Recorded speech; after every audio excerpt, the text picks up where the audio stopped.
Hello बच्चों, यहाँ पे मैंने रखा है late dy by dx plus y equals to f of x where y is a continuous function of x with y of 0 1 and f of x हमारा ये है।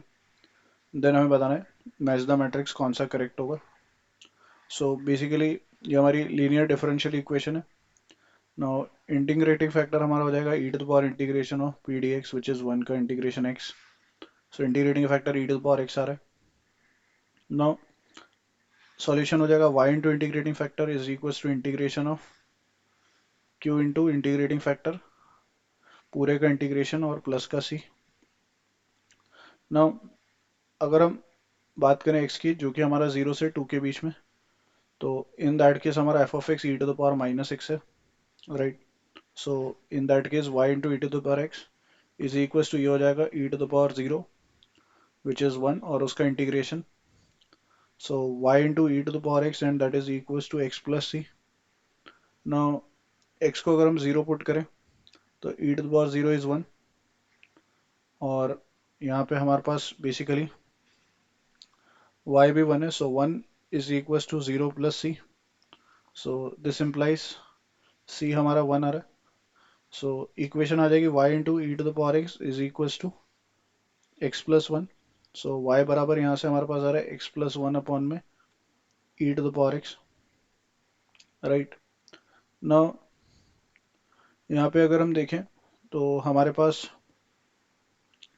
y ऑफ 1 की वैल्यू, सो y ऑफ 1 की value कितनी आ जाएगी 1 plus 1 which is 2 upon e. So that is 2 e to the power minus 1 आ रहा है y ऑफ 1 की वैल्यू, राइट। तो इसका जो हमारा परफेक्ट मैच हो जाएगा दैट इज़ फर्स्ट वाले का फोर्थ मैच हो गया।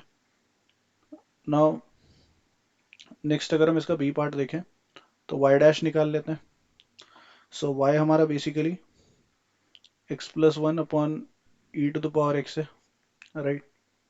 Now u by v rule से इसको डिफरेंशिएट करेंगे तो e to the power x का क्या आ जाएगा whole square, then x plus 1 का डेरिवेटिव 1 इंटू में e to the power x as it is minus of e to the power x का e to the power x x plus 1 as it is.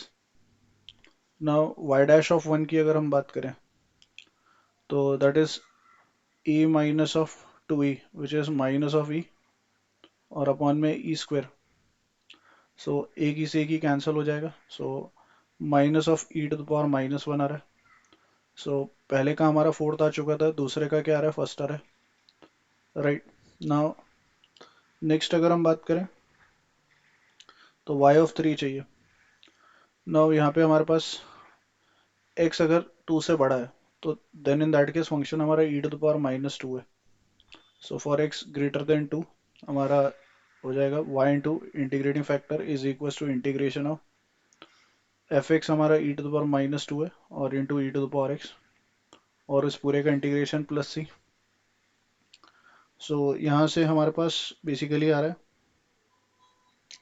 y into e to the power x है, integrating factor e to the power x है। So y into e to the power x is equal to यहाँ से हमारे पास आ जाएगा e to the power x minus 2 का integration e to the power x minus 2 and plus of c. Ultimately यहाँ से आ रहा है y is equal to e to the power minus 2 plus c e to the power minus x. Now क्योंकि हमारा function जो है वो कंटिन्यूस है, सो हमारे पास basically limit x tends to 2 x plus 1 upon e to the power x previous function and that has to be equals to limit extends to 2 limit extends to 2 e to the power minus 2 plus c e to the power minus 6। सो यहाँ से हमारे पास आ जाएगा 2 रखने पे 3 e to the power minus 2 and that is equals to e to the power minus 2 plus c into e to the power minus 2। So compare करेंगे तो यहाँ से c की वैल्यू हमारे पास कितनी आ रही है 2 आ रही है। So y is equals to कितना आ रहा है e to the power minus 2 plus 2 e to the power minus 6। ना y ऑफ 3 चाहिए तो that is e to the power minus 2 plus 2 of e to the power minus 3 e to the power minus 2 plus 2 e to the power minus 3। now e to the power minus 2 common ले लिया, so we have 2 e to the power minus 1 plus of 1 सो इसका perfect match हमारा second हो गया ना। Y dash of three की बात करें अगर हम, तो बेसिकली इसका जो डेरिवेटिव आ जाएगा वाई डैश फोर्थ पार्ट के लिए, तो वाई डैश आ जाएगा हमारा बेसिकली कांस्टेंट का differentiation zero minus of two e to the power minus six, और एक्स की जगह -3 रखा, तो लास्ट वाले का थर्ड आ जाएगा मैच। सो हमारा इसका परफेक्ट ऑप्शन आ रहा है ए का 4, बी का 1, सी का 2 एंड डी का 3। दैट इज ऑप्शन 4 हमारा करेक्ट है। Right, I hope you understood well, best of luck, thank you.